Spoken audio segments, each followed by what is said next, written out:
La vida privada durante la Revolución Francesa.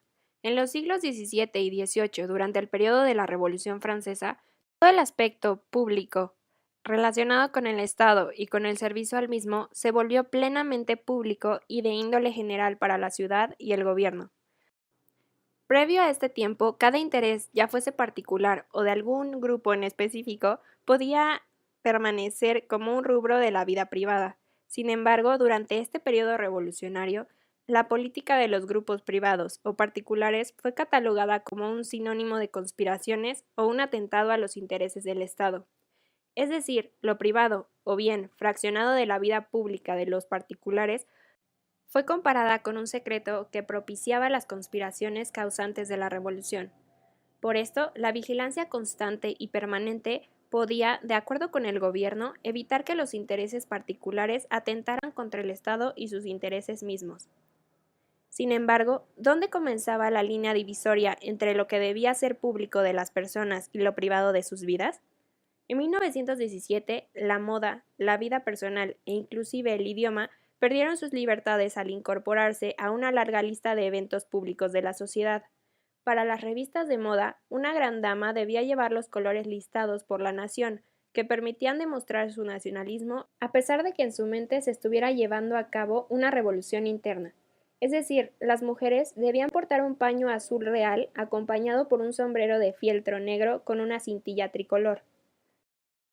A pesar de que esta moda no fue definida meramente en el caso de los hombres, la vestimenta, por su parte, representó una línea o marca de identificación que separaba a los aristócratas de los moderados.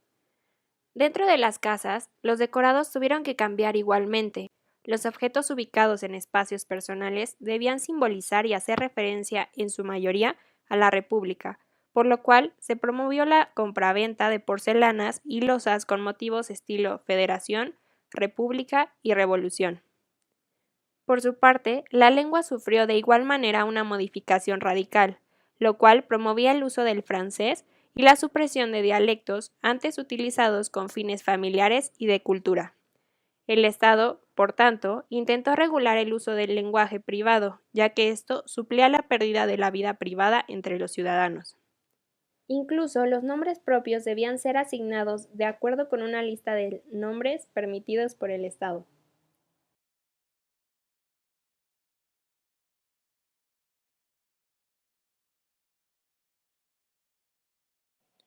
Yo pienso que por medio de la revolución, toda la gente en Francia logró tener la libertad que tanto ansiaba y por la que tanto peleó, ya que cuando estaba la monarquía absolutista rigiendo, la gente perdió la mayoría de sus derechos y no tenía libertades, debido al sometimiento al cual están incorporados, lo cual provocó que su vida tanto pública como la privada estuviera bajo una constante supervisión del gobierno.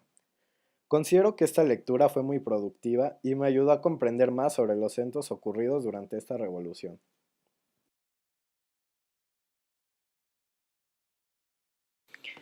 En mi opinión, es importante conocer cómo se desarrollan las esferas públicas y privadas durante uno de los grandes movimientos revolucionarios de la historia, como lo es la Revolución Francesa.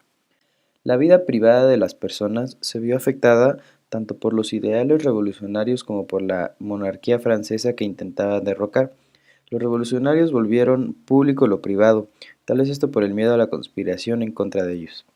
Se hicieron cambios importantes en la vida de las personas, pero esta tuvo un cambio radical, de seguir los ideales monárquicos a seguir los ideales revolucionarios. Todas las acciones de volver público lo privado también afectó a los que estaban realizando esto. En este caso los revolucionarios, quienes al crear una gran esfera pública fueron tomando una gran cantidad de elementos de la vida privada de las personas de la época.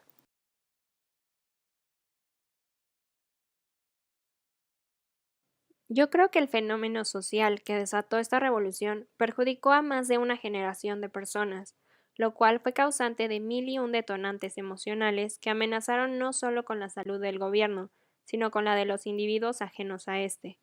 Creo que la manera en la que el Estado reaccionó ante las inconformidades de la población no fueron las mejores, ya que estas medidas tan radicales y en muchos casos absurdas propiciaron y motivaron el paso de la sociedad a la búsqueda de una revolución. Creo que conocer todos estos aspectos que en lo personal yo no sabía Es de gran interés para todos, ya que favorecen al entendimiento del pensamiento humano y promueven las ideas de que lo público debe ser meramente público y lo privado es de cada quien.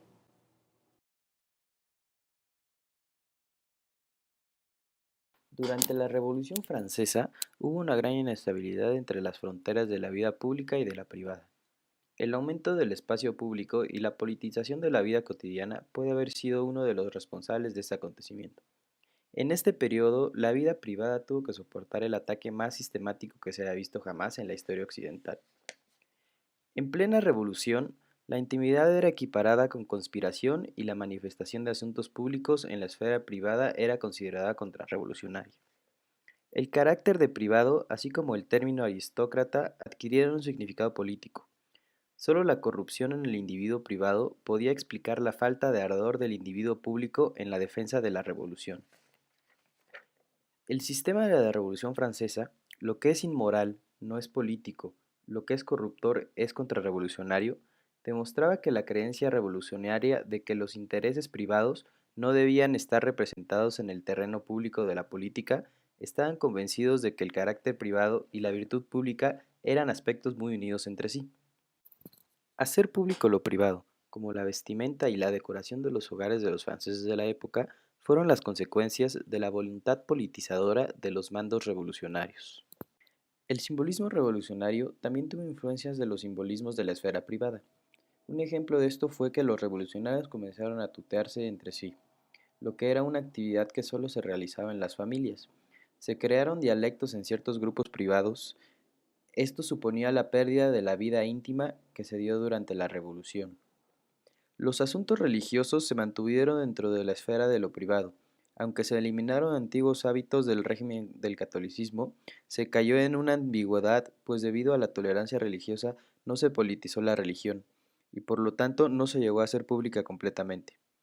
En la vida familiar fue donde se vio más evidente la invasión de la autoridad pública.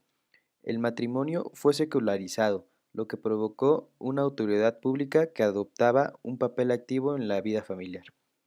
Debido al control estatal del divorcio, se dividió la Iglesia católica, pues en varios lugares las personas se negaban a casarse frente a un cura, ya que el matrimonio se volvió un contrato civil. La vida privada se convirtió en una vida secreta, pues los asuntos íntimos de los revolucionarios no se daban a conocer a la esfera pública.